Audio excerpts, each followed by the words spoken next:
Il maîtrise la joute oratoire et l'art de persuader.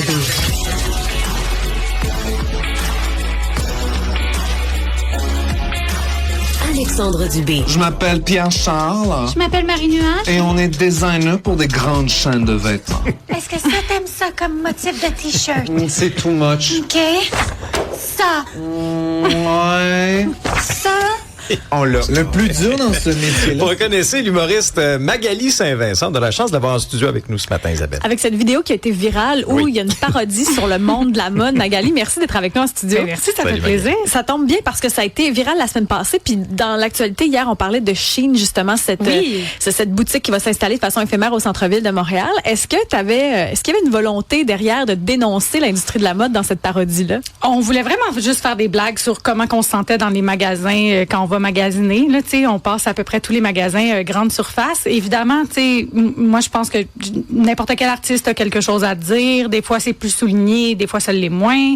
Dans cette vidéo-là, on y a pas pensé. Là, l'actualité est comme venue nous rattraper avec Shein, mais c'est ça, des fois, on fait des choses, puis ça reflète ce qui se passe dans le monde. Ben, le côté sexy de garage, entre autres, le manque d'habillement sportif chez Sport Expert. Oui, c'est ça. Ben, c'est vraiment niaiseux, mais moi, j'ai commencé à faire de l'haltérophilie, puis je trouve nulle part où m'équiper pour l'haltéro. C'est vrai? Fait que c'est sûr que Sport Expert, malheureusement, a comme mangé une petite claque dans notre vidéo. Puis, ben, c'est sûr que, c'est ce garage depuis que j'ai 15 ans que c'est hyper sexualisé. Là, dans les dernières années, j'ai l'impression que ça a pris une coche de plus. Peut-être parce que je vieillis puis je suis plus la clientèle, mais c'est ça, il y a des choses qu'on a abordées dans cette vidéo-là qui est vraiment juste des évidences pour nous, en fait, là, puis on dirait que l'industrie de la mode écoute jamais ce qu'on a à dire sur eux. C'est comme un milieu qui continue à polluer. C'est un milieu qui, c'est pour ça qu'on s'est permis de faire des blagues sur n'importe qui. On sait que ça se rendra jamais aux personnes concernées.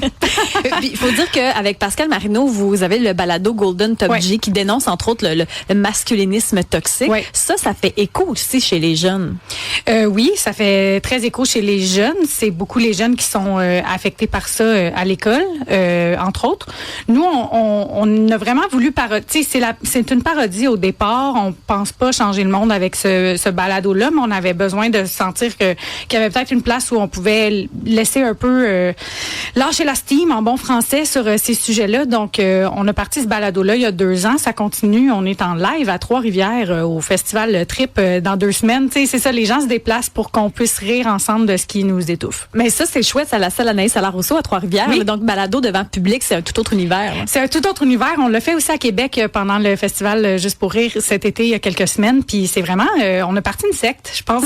C'est vrai, hein? Les gens connaissent Rien vraiment de beaucoup les codes de notre balado. Puis je pense que ça fait du bien à tout le monde de rire du patriarcat parce que ça atteint les hommes aussi. Hein. C'est ça.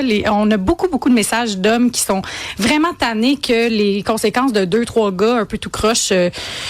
On dirait entachent leur réputation de bons gars à eux. Là. Donc, on est content que ça puisse parler à tout le monde. Combien d'abonnés vous suivent? Mon Dieu, j'ai aucune idée. J'ai aucune idée par rapport au balado. J'ai aucune idée parce qu'on est rendu sur la plateforme PAF de KO qui est énorme puis qui nous amène un flux d'abonnés et de visionnement assez faramineux. Mais j'ai aucune idée. Je suis rendue à combien d'abonnés. Puis à travers tout ça, tu présentes le spectacle 60 minutes. Il y a plusieurs dates. Il y a le 11 septembre, entre autres, à Longueuil. Il y a l'Assomption. Qu'est-ce que tu as envie de raconter dans ce 60 minutes-là?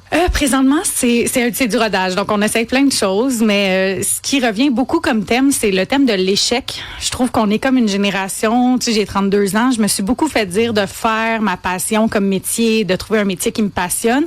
Puis pour moi, ça a été quand même assez long avant que ça arrive. Donc, on dirait que c'est comme un spectacle sur peut-être ce que je m'attendais à être comme adulte, puis ce que je suis absolument pas.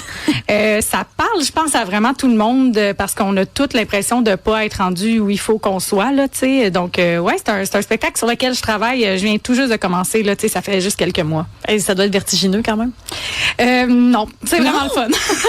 Tu le savoures. Oui, c'est l'écriture pour moi, puis le stand-up, c'est toute ma vie, c'est ce que j'aime le plus, c'est ce sur quoi je me concentre le plus. Donc, c'est pas vertigineux, c'est vraiment excitant d'aller à la rencontre des gens parce que je suis encore à la découverte de mon public, donc je suis vraiment surexcitée de les rencontrer, mais c'est pas vertigineux. Le théâtre, pour moi, était plus vertigineux que le stand-up. Le stand-up, je suis plus en contrôle de ce que je fais. Ça fait que 3 ans que tu es sortie de l'école, c'est malade. De l'école de l'humour, Ouais. ouais. J'ai fait école de théâtre aussi, donc mais je suis sortie à 11 ans, donc c'est ça. Le parcours a été long, là. C'est pour ça que j'ai bien des affaires à dire. Magali Saint-Vincent, merci d'être passée à l'émission. Merci à vous. Merci Magali. Isabelle, Alexandre, c'est toujours un plaisir.